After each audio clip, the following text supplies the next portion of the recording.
What if I told you you could get into college without taking the SAT or the ACT? Would you still take the test? Well, in this video, we'll take a different perspective to outline your options and your trade-offs to taking or not taking the SAT or the ACT. Now, Dream Achiever, for the longest time, the SAT and the ACT scores were super important to college applications. But since 2020, thousands of colleges and universities are now test optional or test blind. But Vitrell, what does that mean? Well, that means one is blind and one can see. Nah, I'm just kidding, right? This basically means that these schools will no longer require, or in some cases don't even consider, a student's SAT and ACT test scores when reviewing their applications for admission. So Vitrell, what's the difference? Great question. See, test optional schools allow applicants to decide whether or not they submit their test scores when applying. Now, if a student does submit their scores, the school will consider them. See, test blind schools will not consider a student's SAT or ACT scores at all, even if they submit them. So that means you don't even have to send your test results to colleges if you don't want to.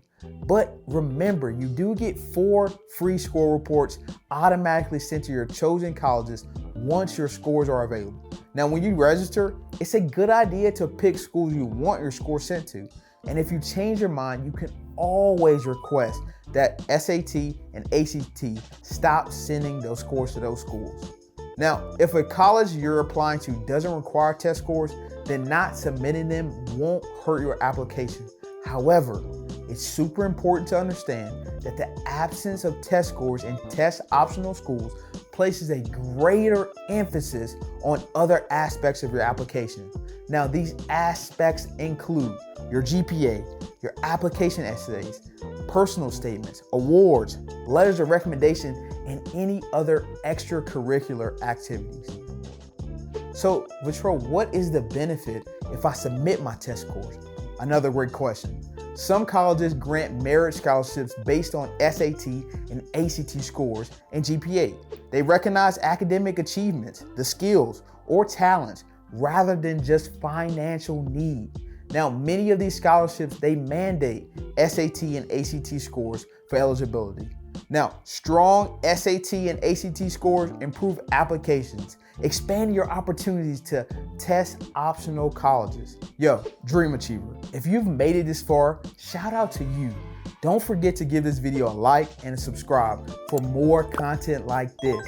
And if you ever, and I mean ever, have any questions about the SAT, the ACT, or applying to college in general, don't hesitate to hit us up. Text us at #college at 335577 to chat with one of our advisors. Now, we've got your back for life. And guys, I'm Vitrell. Listen to me.